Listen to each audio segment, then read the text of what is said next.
Eastern Illinois head coach Chris Wilkerson. The Panthers 1-0 in OVC play now. Went to Murray State 135-21.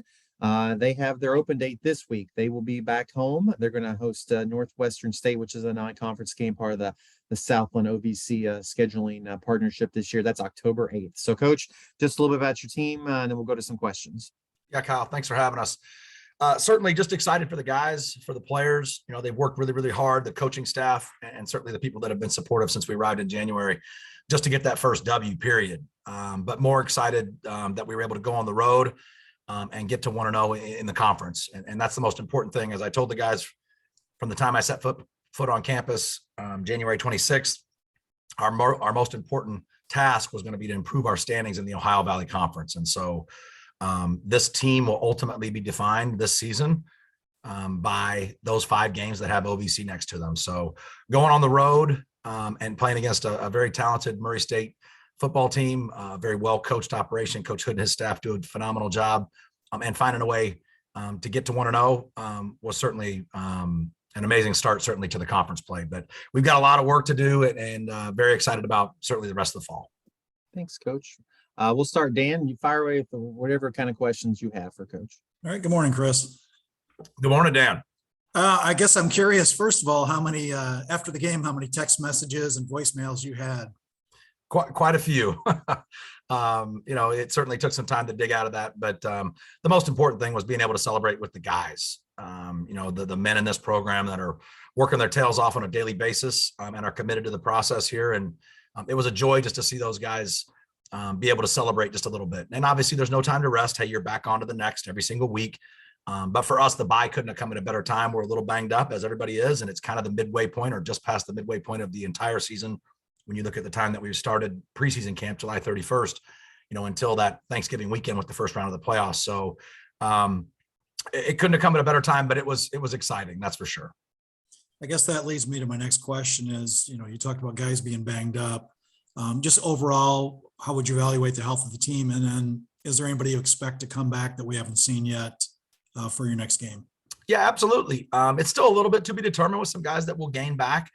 But, all things considered, really, to be honest with you, we had some, pretty substantial injuries early in the season with some guys that were not going to, get back. But we do expect to get Isaiah Hill back at some point in time here in the near future. We certainly expect potentially to get Ivan Gleiser, a young man that's played offensive line, was our starting offensive center, back at some point, but still a little bit TBD on both.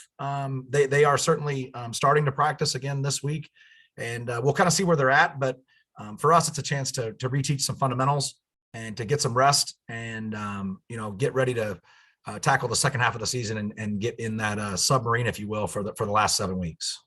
I have one more, and then I'm going to step aside for Kyle. But if you talk a little bit about Juan Tolbert and his development. Yeah.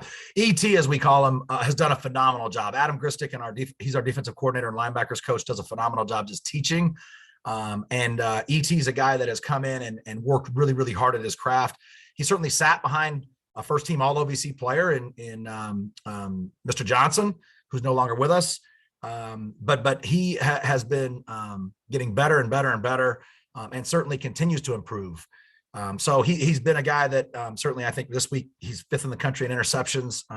He's been a guy that's been a guy that's around the football quite a bit. He's just one of those ball hawk type of players. So he knows there's some development that he still needs to continue to work on, as we all do. But he is working very hard, and he knows, again, it's a team award, as he was elected the OVC Defensive Player of the Week this week. But hey, it takes guys rushing the passer, and it takes guys in the back end keeping the coverage a little bit tighter, and he's in the right spot in the under coverage. And hey, he runs his tail to the football, and he comes up with the football. So super excited about ET, how he has developed so far, but looking more forward to watching him continue to develop this fall. Thank you. Yes, sir. You mentioned his interceptions, just turnovers. Talk about that. Like Murray's quarterback, if you look at his numbers, he was able to put up some yards and move the ball, but you all forced turnovers and really made plays, bend, don't break, I guess, kind of defensively. Yeah, that's exactly right. And the turnover margin is something that we've talked about often here. And we certainly, the previous week, were not on the right side of that. And, in general, as the season has gone on, we haven't been on the right side of that. And it's one of the greatest predictors in terms of your ability to be successful or not is the turnover margin. And so it was It was very easy to validate what we have talked about, understanding that we were able to take the football away and take care of the football as an offense. So it's something that we got to continue to do. And we know that every single week, that's going to be an important measure for us to be successful. And then a little bit more at rush for 339 yards. So I know we've talked about line play previously before, but to do that in a conference game and just the progression, like to rush the ball, being hard-nosed and physical. Certainly. Yeah. So again, Coach Joe Davis, our offensive coordinator, and our offensive line coach, John Canova, do a really, really outstanding job. Again, John has built a relationship with those young men, and they take a great deal of pride in getting a body on a body, but running the football is hard, and it takes all 11 guys. So it certainly takes the quarterback to get you in the right play. The guys in the perimeter, the wide receivers and the tight ends have to be willing to block. Your 5 guys up front got to get a body on a body. And then most importantly, the backs have got to see it, believe it. And then you get the big explosive runs and the chunk plays when they make the last guy miss. And so for us, while Markenzie Pierre and Jalen Bennyfield have done a phenomenal job for us, it was a great addition to get Kendi Young back in the backfield this week. Again, Coach Turner Pugh does a phenomenal job with those guys. And we have said from the beginning that we need a pair and a spare. And Kendi did. He sees things very well. And once he got into the third level, he was able to make the last guy miss a couple of times, and that resulted in some chunk plays. And so that's why I think the yardage total was as great as it was. And certainly Kendi's 8 rushes for 160 yards was a huge, huge impact on that number. And you said what I was going to ask you next, but the pair and the spare. How many people do you want to have? Like, obviously, keep people fresh. You can't just have one running back. So what's the ideal number going out there every week? Yeah, we do have great depth. It's probably one of the most talented rooms on our football program right now is in the backfield. There's a couple of guys that people haven't seen yet that we think are pretty good football players and have very bright futures. But we have said from the beginning, you need a pair and a spare. So you got to have 3 guys that you feel really good about and confident with. That can block the blitz, protect the football, and can make plays when they have the ball in their hands. And all 3 of those guys, Markenzie, Jalen, and Kendi, have shown that. Again, each of them have had some bumps and bruises. Kendi was banged up after having a great preseason and hasn't really had a chance to play until this past week. Markenzie has been fairly consistent, but he had a toe that he was dealing with the last 2 weeks. Jalen was explosive in the first week of the season, but after that game, he was dealing with a little bit of a knee problem. And so, hey, this is a good time for them to get some more rest and continue to sharpen the axe and hopefully be ready for the 7-week home stretch. Dan, you have anything else?